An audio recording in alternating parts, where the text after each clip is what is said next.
I often encounter situations where I am just socially awkward. Sometimes I guess I an interaction, and sometimes I feel like I'm supposed to say something or I'm supposed to be social. Now, I do try to be a social person, not as far as like going to parties or anything, but being friendly. And there was a song that was on the radio.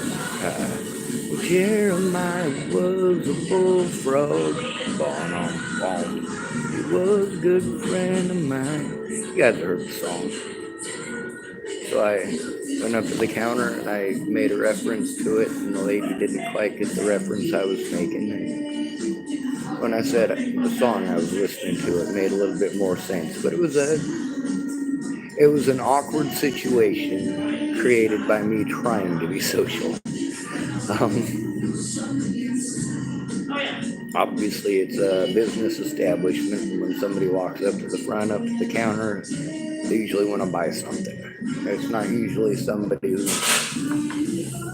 well, just wants somebody to talk to.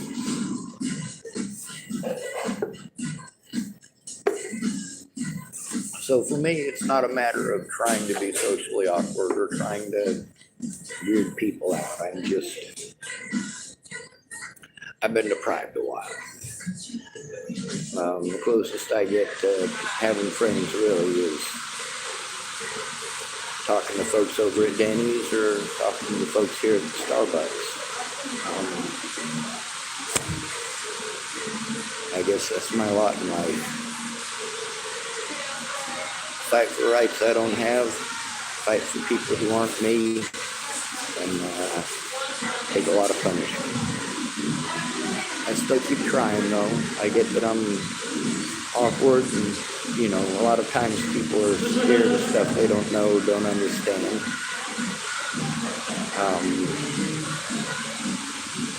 That's one of the things about educating. A lot of folks wanted to play stupid. Like if they played stupid, it was going to make things better. No, it only made things worse.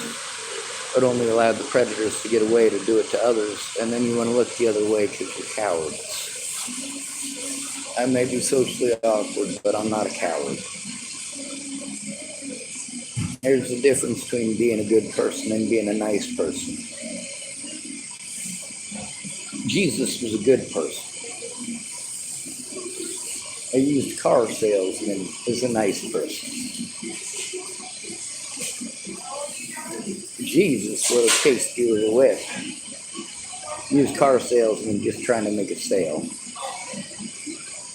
Anyway, you know how I feel about racist hate groups like KKK, BLM, the Aryan Brotherhood. I'm against racism altogether. If I see somebody getting victimized, I don't care what color of skin they got. I don't care what gender they got. I care that it's a human being being victimized.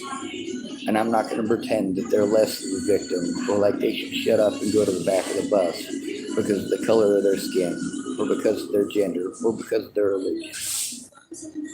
And especially not because they're socially awkward. It's a horrible excuse for harming people. Those of you who have followed along, you've gotten to see the video Jamie again. You've gotten to see the video The Missing Women of Hardin, Montana. You understand that this is a tough fight and it involves all of us, every one of us. And as long as we're fighting just for our individual groups, we're shooting ourselves in the foot as well as the feet of every other victim out there. It's okay to understand a narrative. It's okay to understand the numbers. It's not okay to push false numbers and false narratives. You're victimized because the cops assumed you were homeless. Trying to sell it as you were victimized for being a woman or that you were victimized for your skin color. It's just atrocious. Especially when you, out here on the street, you get to see so many people of other genders, other religions, and other skin colors taking the same thing. I'm socially awkward. That doesn't mean evil. Sometimes it does mean that I'm mean. But I'm not chasing you with a whip. I'm not flipping over your tables or screwing up your poker game. That's what Jesus would have done. But if you're ready, if things come to visit, stay out of trouble or don't get caught. Remember, you are your brother's keeper and no victim left behind.